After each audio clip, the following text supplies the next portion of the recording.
The Ring of Secrets. James Carter sat at his favorite corner table in the cozy Maple Leaf Diner, a small restaurant in the heart of Willow Creek. The soft glow of the lamps made the place feel warm. But James wasn't focused on the food or the chatter around him.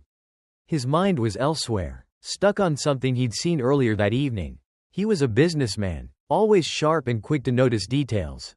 And tonight, something had caught his eye, a ring on the finger of a young waitress named Lily Harper.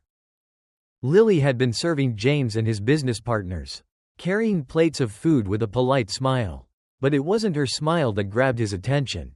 It was the ring. It sparkled under the diner's lights, its twisted silver design dotted with tiny emeralds and pearls. James knew that ring. It wasn't just any piece of jewelry, it was a family heirloom, passed down through his family for generations. His grandfather had worn it, then his father, and James was supposed to have it now. But somehow, it was on Lily's finger.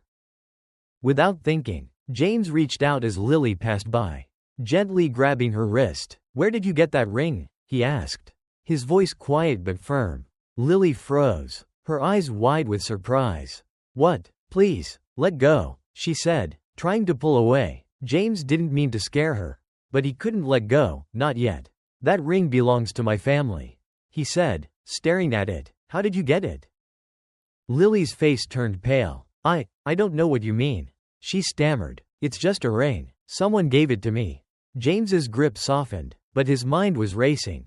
"A gift? From who? That's no ordinary ring. It's special. Tell me where it came from." Lily looked around nervously, her voice shaking. "Please, I'm just trying to work. I don't want trouble." She pulled her hand free and hurried back to the kitchen, leaving James stunned. The rest of the dinner felt like a blur. James's partners talked about deals and plans, but he couldn't focus. All he could think about was that ring and Lily's nervous reaction.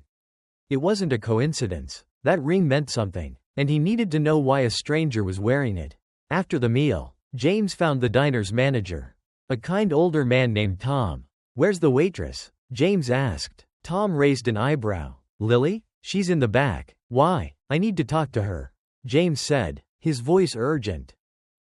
Tom called Lily out, and she approached cautiously, wiping her hands on her apron. "What's this about?" she asked, her voice small. James didn't waste time. "The ring. Tell me where you got it. Who gave it to you?" Lily took a step back, glancing toward the kitchen like she wanted to run. "It's just a ring," she said. "It's not a big deal." But James could see the fear in her eyes. "It is a big deal," he said. "That ring has been in my family for years. It's not something you just find. Who gave it to you?" Lily hesitated, her shoulders slumping. "I don't want to talk about it," she whispered. It's something from my family. I didn't think it was important." James stared at her, trying to read her expression. She wasn't telling him everything. The ring wasn't just jewelry, it was a piece of his family's history. He couldn't let it go. "This isn't over," he said softly. "I need to know the truth." Lily's eyes filled with tears, and she muttered, "Please, just leave me alone." Before James could say more, she turned and disappeared into the kitchen. James couldn't let it rest. Over the next few days, he used his connections to learn more about Lily. He found out she lived in a small apartment on the edge of Willow Creek, in a rundown building that didn't seem to match the value of the ring. The more he learned, the more questions he had. Who was Lily, really? And how was she connected to his family? One afternoon, he tracked her down to a quiet coffee shop called Brew and Bean. He sat at a corner table, waiting for her to walk in. When she did, he stood up. "Lily," he said, his voice calm but firm. "We need to talk." Lily stopped, her face tightening. "About the ring again?" she asked, her voice tired. "Yes," James said. "I'm not trying to scare you, but I can't let this go. Please, tell me where you got it." Lily sighed and sat down across from him, her hands fidgeting with her coffee cup. "Fine," she said. "It was a gift, from someone I knew a long time ago. His name was Ethan." The name hit James like a punch. Ethan. He hadn't heard that name in years. Ethan had been a close friend, almost like a brother, back when they were younger. But Ethan had vanished from James's life, leaving no trace. "Ethan?" James repeated, leaning forward. "Who was he to you?" Lily swallowed hard, her eyes distant. "He was someone special. We were close, A long time ago. He gave me the ring before he left. James's heart pounded. Left? Where did he go? Lily looked away, her voice barely audible. He just disappeared. He was part of your world. James. He knew your family. But one day, he was gone, and I never knew why. James's mind spun. Ethan had been tied to his family. But to disappear like that? It didn't add up. You knew him when he was close to my family? James asked, his voice shaking. Lily nodded, her eyes sad. Yes, we were together for a while. He gave me the ring and said it was special. But I didn't know what it meant. Not until you reacted like this. James ran a hand through his hair. Frustrated. Why didn't you tell me this before? Lily's voice trembled. I didn't know who you were at first. And when I saw how much it mattered to you, I got scared. I didn't want to dig up the past. It hurts too much. James leaned closer, his voice urgent. What did Ethan say about my family? Why did he leave? Lily took a deep breath, steadying herself. He said he was running from something. He told me your family didn't like him. They thought he wasn't good enough. He said they wanted him gone. And he gave me the ring to keep me safe. James's stomach twisted. His family? Could they have pushed Ethan away? He remembered how strict his parents had been, always wanting him to follow their rules. Marry the right person, live the right life. Ethan had never fit their idea of perfect. What was he running from? James asked. What was he afraid of? Lily shook her head, her eyes full of regret. I don't know. He wouldn't tell me. He just said the ring was important, that it would protect me from whatever was after him. I didn't ask more. I was too scared. James clenched his fists. The ring, Ethan, his family, it was all connected. But he didn't know how. I need to know everything. Lily, he said, this ring isn't just jewelry. It's tied to my family's past. I have to find out what happened to Ethan.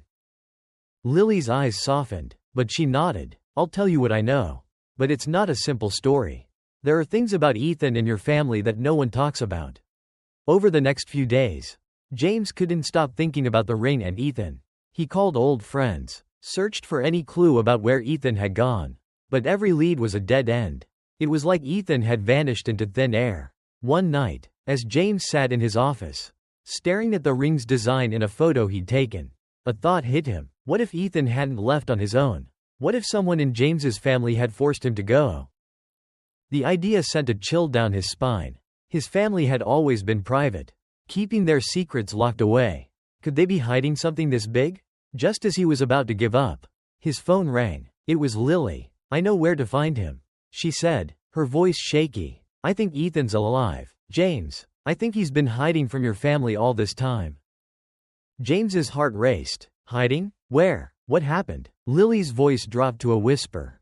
He found out something about your family. Something they didn't want anyone to know. He had to leave because he was in danger. The ring, it's the only thing that kept him safe.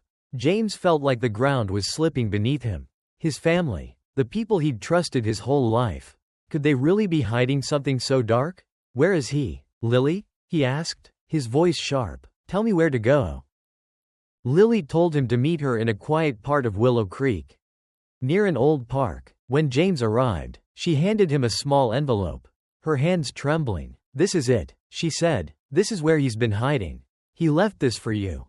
James opened the envelope and found a faded photo of Ethan, smiling in front of a small house. James's breath caught in his throat. He knew that house. It was the old Carter estate, a place his family had abandoned years ago after his grandfather passed away. No one ever talked about it, and James had always thought it was empty. He's been living there? James asked, his voice trembling. Lily nodded, her eyes full of sorrow. He didn't want to go back, but he had no choice. Your family knew he knew too much. He had to hide. James's mind raced. What had Ethan found out? What could his family be hiding? He's still there? James asked. Yes, Lily whispered. I think he's waiting for you. That night, James drove to the old estate. The house stood dark and silent, its windows like empty eyes. It looked abandoned, but something about it felt alive, as if it was watching him. James's hands shook as he approached the front door. The air was heavy with the smell of dust and old wood. He pushed the door open, and it creaked loudly, revealing a dark hallway. Ethan, James called, his voice echoing. Are you here? There was no answer at first. But then he heard a faint sound from upstairs. Like footsteps. His heart pounded as he climbed the creaky staircase. Each step making him feel closer to a truth he wasn't sure he wanted to face. At the top, he saw a figure standing in a doorway, lit faintly by a single lamp. The man was tall, his face worn but familiar. It was Ethan. "Ethan," James whispered, his voice thick with emotion. "You're alive. All this time. You've been here." Ethan didn't move at first. Then he turned, his eyes heavy with exhaustion and regret. "James," he said softly, "I didn't want you to find me. But I knew you would. Because of the rain." James stepped closer, his mind racing. "Why did you leave? What happened? What did my family do?" Ethan sighed, running a hand through his graying hair. "It's a long story, James, and it's not a happy one. Your family, they're not who you think they are. They've been hiding things, big things. I found out, and they made sure I'd never talk." "What did you find?" James asked, his voice urgent. Ethan shook his head. "It's not safe to tell you here. But the ring, it's the key. It's tied to everything. Keep it safe, James, and be careful who you trust." James's heart sank. The truth was close, but it felt dangerous, like a storm waiting to break. "I'm not leaving until I know everything," he said. Ethan nodded slowly. "Then sit down. We've got a lot to talk about." As James sat in the dusty room, listening to Ethan's story, he felt his world shift. The ring wasn't just a family heirloom, it was a symbol of secrets, lies, and a past his family had buried. Whatever Ethan was about to tell him, James knew it would change everything he thought he knew about his family. And maybe even himself.